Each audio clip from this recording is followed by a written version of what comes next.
comes number one. Jumping up and down goes number one. Making such a sound. Choo choo, riding on the train. Count with me, let's do it again.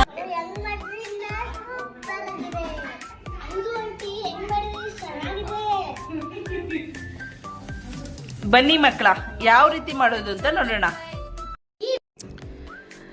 ಎಲ್ರಿಗೂ ನಮಸ್ಕಾರ ಪ್ರಿಯ ವೀಕ್ಷಕರೇ, welcome back to my channel. ಇಲ್ಲಿ ನಾನು 4 ಮಾವಿನಕಾಯಿನ ತಗೊಂಡು ಸೆಂಟೆ cut ಮಾಡ್ತಾ ಇದ್ದೀನಿ. ಮಾಡಿಬಿಟ್ಟು ಇದರಲ್ಲಿ ಇರ್ತಕ್ಕಂತಹ ವಾಟೆನ ತೆಗೆದು ಚಿಕ್ಕದಾಗಿ ಹೆಚ್ಚುತ್ತಾ ಇದ್ದೀನಿ. ಆಹಾ, ಮಾವಿನಕಾಯಿ ನೋಡ್ತಾ ಇದ್ದಂಕಲ್ಲ ಎಲ್ರಿಗೂ ಬಾಯಲ್ಲಿ ನೀರು ಬರ್ತಾ ಇರ್ಬೇಕಲ್ವಾ.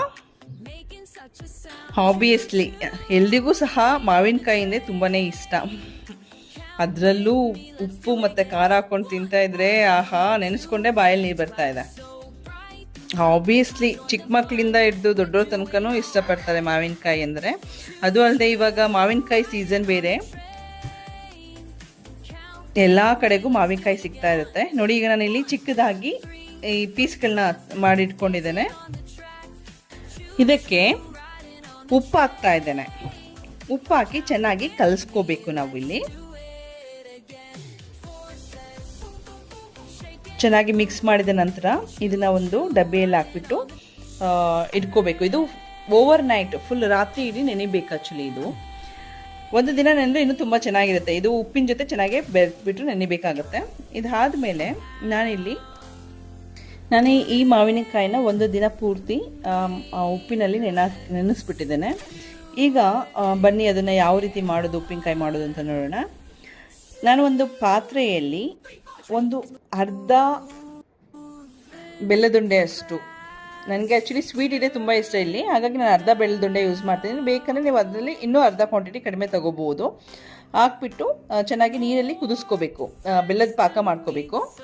ಮತ್ತು ನಾವು ಇದನ್ನು ಒಂದು ಮಸಾಲ ಮಾಡ್ಕೋಬೇಕಾಗತ್ತೆ. ಏನಪ್ಪ ಅಂತಂದರೆ, ನಾನಿಲ್ಲಿ 1.5 ಸ್ಪೂನಷ್ಟು ಜೀರಿಗೆ ತೊಗೊಂಡಿದ್ದೇನೆ. ಹಾಗೆ 1 ಸ್ಪೂನ್ ಸಾಸಿವೆ ತೊಗೊಂಡಿದ್ದೇನೆ. ಮತ್ತು ಒಂದು 4 ಬೆಳ್ಳುಳ್ಳಿ ತೊಗೊಂಡ್ಬಿಟ್ಟು ಬೆಳ್ಳುಳ್ಳಿನ ಬಿಡಿಸ್ಕೊಂಡು ನಾನು ಈ 3 ಪದಾರ್ಥಗಳನ್ನ ಮಿಕ್ಸಿಲಿ ಹಾಕ್ಕೊಳ್ತಾ ಇದ್ದೇನೆ. ಮಿಕ್ಸಿಲಿ ಹಾಕ್ಕೊಂಡು ನೋಡಿ, ಸಣ್ಣ ಪುಡಿ ಮಾಡ್ಕೊಂಡಿದ್ದೇನೆ. ಈಗ ನಾವು ಒಗ್ಗರಣೆ ಮಾಡೋದು ಯಾವ ರೀತಿ ಅಂತ ನೋಡೋಣ ಬನ್ನಿ. ಬೇಕಾದಂತಹ ಪದಾರ್ಥಗಳೇನಪ್ಪ ಅಂತಂದರೆ, ನಾನಿಲ್ಲಿ 3 ಚಮಚ ಖಾರದ ಪುಡಿ ತೊಗೊಂಡಿದ್ದೇನೆ.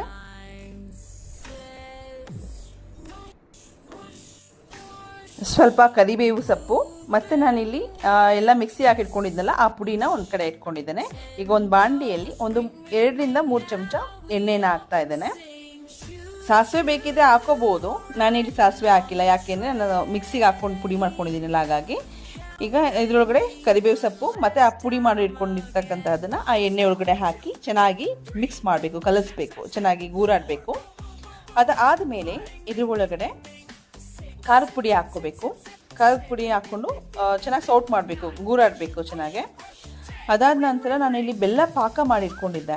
ಆ ಬೆಲ್ಲದ ಪಾಕನೂ ಸಹ ಈ ಒಗ್ಗರಣೆ ಒಳಗಡೆ ಹಾಕಿ ಚೆನ್ನಾಗಿ ಗೂರಾಡ್ತೇನೆ. ಇದು ಸ್ವಲ್ಪ ಚೆನ್ನಾಗಿ ಕುದಿಬೇಕು ಫ್ರೆಂಡ್ಸ್. ಹಾಗೆ ಹಸಿ ಇರೋದನ್ನೇ ನಾವು ಅದರೊಳಗಡೆ ನಾವು ಮಾವಿನಕಾಯಿ ಹಾಕಬಾರ್ದು. ಇದನ್ನು ಸ್ವಲ್ಪ ಚೆನ್ನಾಗಿ ಕುದ್ದರೆ ಅದು ರುಚಿ ತುಂಬ ಚೆನ್ನಾಗಿ, ರುಚಿ ಮತ್ತು ಘಮನೂ ಸಹ, ವಾಸನೆ ತುಂಬ ಚೆನ್ನಾಗೂ ಬರ್ತಾ ಇದೆ ಬರುತ್ತೆ ನೋಡಿ. ಈಗ ಕುದೀತಾ ಇದೆ. ಇದ್ರೊಳಗಡೆ ನಾನು ಮಾವಿನಕಾಯಿ, ಇದು ಸ್ವಲ್ಪ ತಣ್ಣಗಾಗಕ್ಕೆ ಬಿಡಬೇಕು ಆ್ಯಕ್ಚುಲಿ. ಕುದೀತಾ ಇರೋದನ್ನ ಸ್ವಲ್ಪ ತಣ್ಣಗಾದ ಮೇಲೆ ಈ ಮಾವಿನಕಾಯಿ ನಾವೇನು ಚೆನ್ನಾಗಿ ನೈಟೆಲ್ಲ ಉಪ್ಪು ಹಾಕ್ಬಿಟ್ಟು ನೆನೆಸಿಟ್ಕೊಂಡಿರ್ತೀವಲ್ವ, ಅದನ್ನು ಇದ್ರ ಒಳಗಡೆ ಹಾಕಬೇಕು. ಹಾಕಿ ಚೆನ್ನಾಗಿ ಗೂರಾಡ್ಕೊಳ್ಳಿ. ಚೆನ್ನಾಗಿ ಗೂರಾಡಿ ನೋಡಿ, ಉಪ್ಪಿನಕಾಯಿ ರೆಡಿ ಆಯಿತು. ಈಗ ಫ್ರೆಂಡ್ಸ್, ನಿಮ್ಮೆಲ್ರಿಗೂ ಈ ವಿಡಿಯೋ ಇಷ್ಟ ಆಗಿದೆ ಅಂತ ತಿಳ್ಕೊಂಡಿದ್ದೇನೆ. ದಯವಿಟ್ಟು ಯಾರೆಲ್ಲ ಸಬ್ಸ್ಕ್ರೈಬ್ ಆಗದೆ ವಿಡಿಯೋ ನೋಡ್ತಾ ಇದ್ದೀರಾ, ದಯವಿಟ್ಟು ಸಬ್ಸ್ಕ್ರೈಬ್ ಆಗಿ, ಲೈಕ್ ಮಾಡಿ, ಶೇರ್ ಮಾಡಿ. ಹೀಗೆ ನಮಗೆ ಸಪೋರ್ಟ್ ಮಾಡ್ತಾ ಇರಿ. Thank you.